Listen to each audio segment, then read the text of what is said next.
Enter Harvey Kellogg. Yes, that Kellogg's. He ran a famous health sanitarium and believed that a clean, light, grain-based diet would cure indigestion and improve overall health. He co-invented cornflakes, and he and other cereal pioneers pushed the narrative that a healthy, cold cereal breakfast was essential for a productive day. And your dad bought it hook, line, and sinker. Yep. I mean, a lot of people did. Everybody did. And I did until recently, until I started to feel into this. I would have this big bowl of cereals. That's how I grew up as well. And then I would feel this low, low energy. And I think now I understand why, because I was overloading my system with way too much kind of rapidly available sugary energy that I didn't need. And then the body needs to find a way to handle this. Either you get fat, which I can't do, so then it goes kind of to my brain and then makes me feel lousy. So on this point then, just to close off on this diet question, if I want to feel really, really optimal on a given day, I probably do want a smaller eating window, and I probably want to eat just what I need. And I want to not overeat. Yep. I don't want to undereat, but I don't want to overeat. If you undereat, you're going to pick it up tomorrow. I'll pick it up tomorrow anyway, so I'll be fine tomorrow. But the worst thing is overeating today, which is going to impact my performance today. Correct. And food is one thing that influences where energy goes in the body, how it flows. And just maybe to close the loop on that example, when you're sick and you're fighting an infection. Yeah. I had a beautiful opportunity to understand, not just understand, to experience this one day.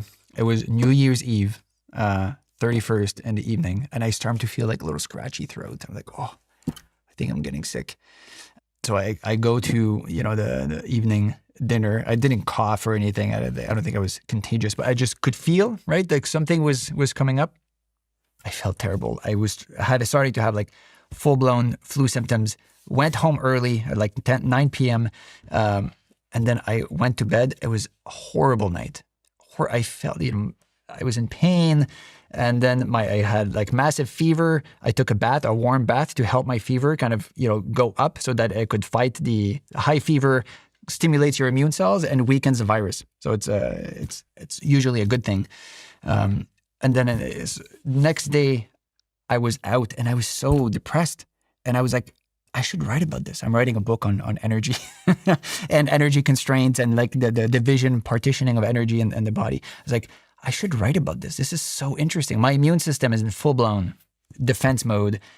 And it's not like I was I could feel my heart. I'm wearing this aura. My heart rate was 110 at rest instead of being 60, normally.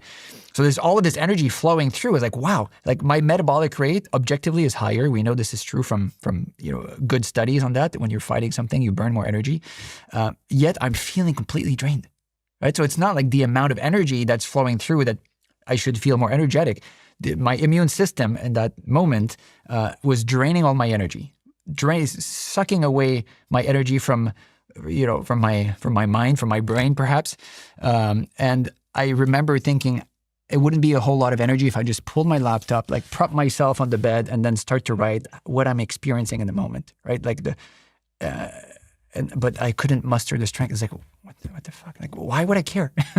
I couldn't care, right? And this is the stuff I care about on a daily basis. But in that state of my energy being disrupted, I couldn't care about this. And then I started to think about work and about, the lab and about, family things. I was like, whoa, my whole life feels so different. I don't care about anything. Yeah, I don't care about anything. I'm just trying to fucking survive.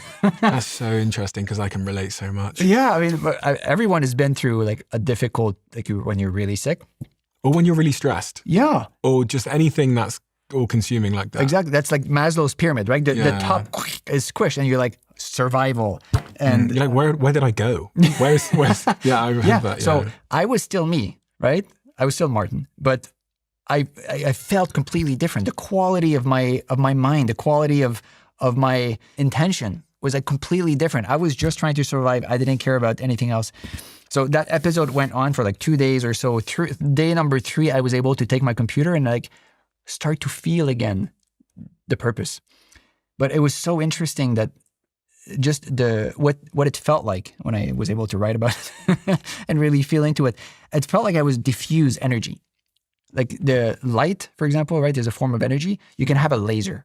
And the difference between a laser and an incandescent light bulb, like an old style filament light bulb, is not the amount of energy, is the way the energy is patterned. And in a laser, you have every photon that are kind of in phase with one another. And then there's a coherence to it, right? And it's the coherence that gives the laser its power. It's not the total amount of energy. The same amount of energy, if you put in an incandescent light bulb, now it's the same energy, but it's diffused, right? Every photon is doing its own thing. They're all going in all over the place.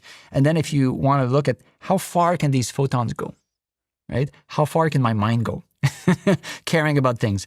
The diffuse energy doesn't go very far, but the laser can go super far. So my mind had become like a diffuse incandescent light bulb. The two things came to mind when you said that. The first is, in my previous company, because we were a startup, fast growing, we had cash flow issues. Cash, making sure we had enough money coming in from our clients, whatever, to pay our staff was always a problem. For anyone that doesn't know, when a business is growing quickly, it's usually spending more today than it's receiving in. So even if you're growing from like 1 million to 6 million to 12 million to 25 million or whatever, as we did, you still have a cash flow problem. And there would be times when we're nearing the end of the month and months in a row, and I had the same cash flow stress. I couldn't pay the team. They always got paid. They never knew. We always figured it out. But what I'd notice is in those moments of really, really high stress, sometimes, not always, but there were periods where I lost motivation. And what I meant by that is I literally, as a 23, 24-year-old like CEO of all these hundreds of people, some of them all double my age, I'd basically hide at home. And what I mean by hide at home is like, I lost purpose for this fucking business. Like I'd wake up it might last a week or 2 weeks, and I just didn't have the purpose, the quote motivation as they call it, to like go out and be a leader. And now as you say, I go, oh, it's because I was stressed. And it would last for, when the cash flow issue would resolve, my motivation, my purpose, the reason why we're doing this, zoomed back into focus. Yeah. And I think that's really important because, that we do have a lot of entrepreneurs watching this show and they'll beat themselves up sometimes because they lose motivation. And as a founder and as a CEO, you feel so guilty that the source of motivation and inspiration and leadership for this group of people, you could lose it. But now I understand what it was. Now I understand that I was at like a chronic, a bit of a chronic energy deficit in that moment. Yeah. The other thing it actually made me think about as well, when you said about this diffusion of energy, it actually made me think about businesses and OKRs and goals. Yeah. It made me think about if you take 10 people in a startup and they're all really, really focused on the same goal, they are way more successful. Shit. But sometimes you don't have a clear goal and you're all pointing in different directions. Yes. So there's incoherence. There's incoherence. Like it's kind of like a diffuse light bulb. Yes. Yeah, exactly. But you need to be a laser. And this is why OKRs are so important, because you can point all the energy at the problem. Yes. This is traction towards a particular goal. This is what purpose does. Purpose focuses energy. And I think the reason purpose is so powerful, right? And why you need to have that, right? To feel it. I want to say like you have purpose. It kind of becomes this must find my purpose, like I'm on a spiritual journey to Which find my purpose. stresses you out and then you're in bed Yeah, again. exactly. But when you somehow find yourself in a place where you feel like those things, that are in your life are meaningful, right? And that the path you're on is purposeful. I think what this does is it brings all of your energy that might be diffused like a light bulb, and boom, it brings it like a laser.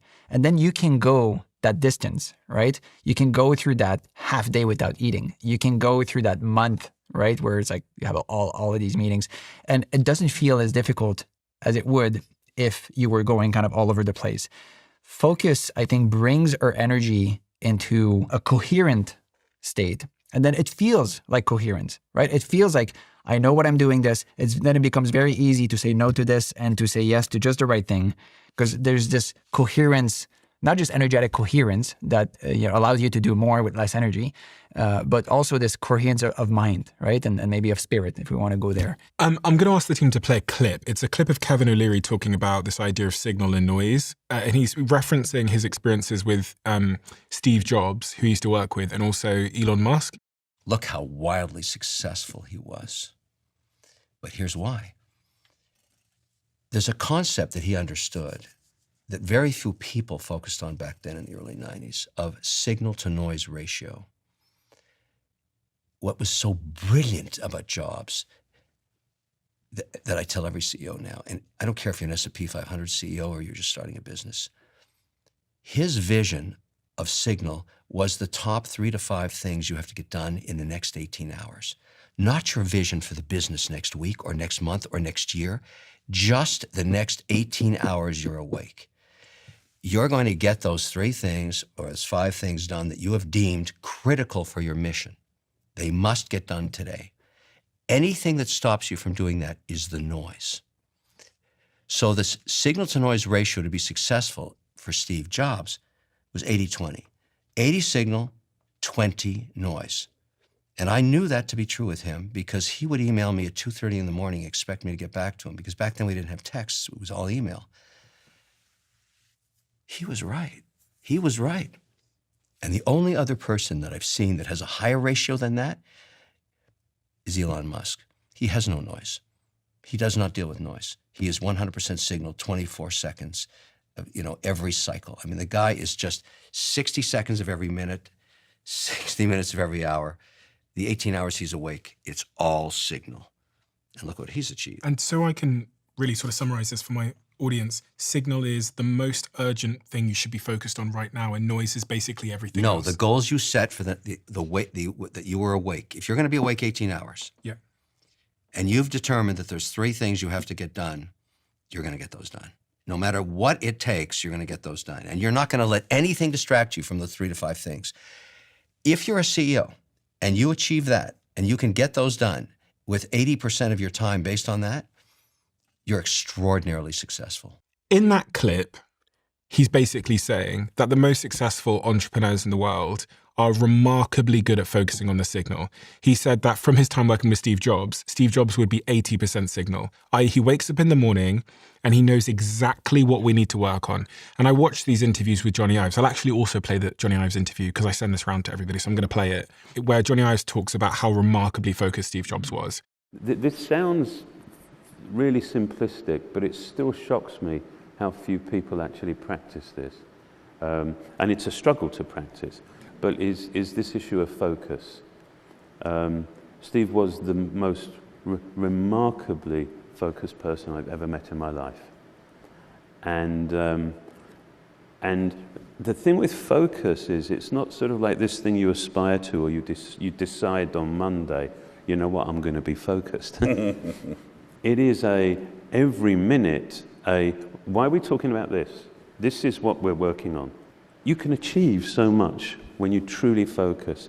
And one of the things that Steve would say, because I think he was concerned that I wasn't, he would say, how many things have you said no to? And I would, honestly, I would have these sacrificial things, because I wanted to be very honest about it, and so I say, oh, I said no to this, and no to that. And but he knew that I wasn't vaguely interested in doing those things anyway. So there was no real sacrifice. What focus means is saying no to something that you, with every bone in your body, you think is a phenomenal idea, and you wake up thinking about it, but you say no to it because you're focusing on something else. There's something in giving your entire being of focus to something, maybe it's in the context switching or whatever it is, that means your probability of being successful at that particular thing drastically increases. Mm-hmm. Solving hard problems is hard. Yeah. Yeah. But these great founders, they solve them because they're focusing every available unit of energy on the thing. Mm-hmm. Yes. I think the reason this is because of a physical principle about energy, which is called resonance, right? If you walk through life with such clarity of mind, right? Like this is what the truth is. This is where we're going, right? And you live and you breathe that. You become like a resonator. You hold this energy pattern and it comes out not just in your actions and your emails, it comes out in the way you speak, and then it comes out in the things you turn attention to, right? It turns out in your tone of voice, in the care that you look at people with. It comes out in every facet of you, right? So you become the emblematic leader, I guess, for that thing that you're 100% into. What this does is that it's picked up by other people. Right? Maybe this gets like vibes. You have that vibe. You have like the founder's vibe, right? Or like the entrepreneur's vibe. I think this is real. And this is the energy that's flowing through your mitochondria somehow becoming coherent and, aligned. And it feels meaningful. It feels purposeful. And then you live like that. And then other people around you that resonate with it, right? Like people are drawn to a pure signal. Like if you have that specific signal, it's like a music, like a symphony, right? Like when it's on tune, then people that want to come on board, like they feel this and then it gets amplified. It's so funny because we were talking there about Steve Jobs being often cited as a prime example of someone who was really intensely focused with his energy. And what you've just described sounds almost perfectly like what people said about him when they described him as having a reality distortion field. Mm-hmm. Probably heard this term. The reality distortion field, they called it his RDF, was a term coined by Apple software engineer Bud Tribble in 1981 to describe Steve Jobs' uncanny, almost hypnotic ability to convince everyone around him to believe practically anything. And people who work closely with Jobs described the RDF, the reality distortion field, as a confounding mix of intense charisma, unyielding willpower, and sheer persistence in a certain direction, which pulled you with him. Mm-hmm. That's an energetic quality. And in physics, if you have something that has a really strong energy, then it can entrain other things. If the source resonator is strong enough, people will come in resonance. And then it looks spooky. It looks like, whoa, this thing, synchronicity, or this, this thing happened, and somehow, he was able to mobilize this donor, and fundraising is like easier than it should be, and so like all of these things snowball because you hold that, that vibe, you hold that energy. It amplifies. I mean, exactly that. So I was just reading this quote from someone that used to work with Steve Jobs.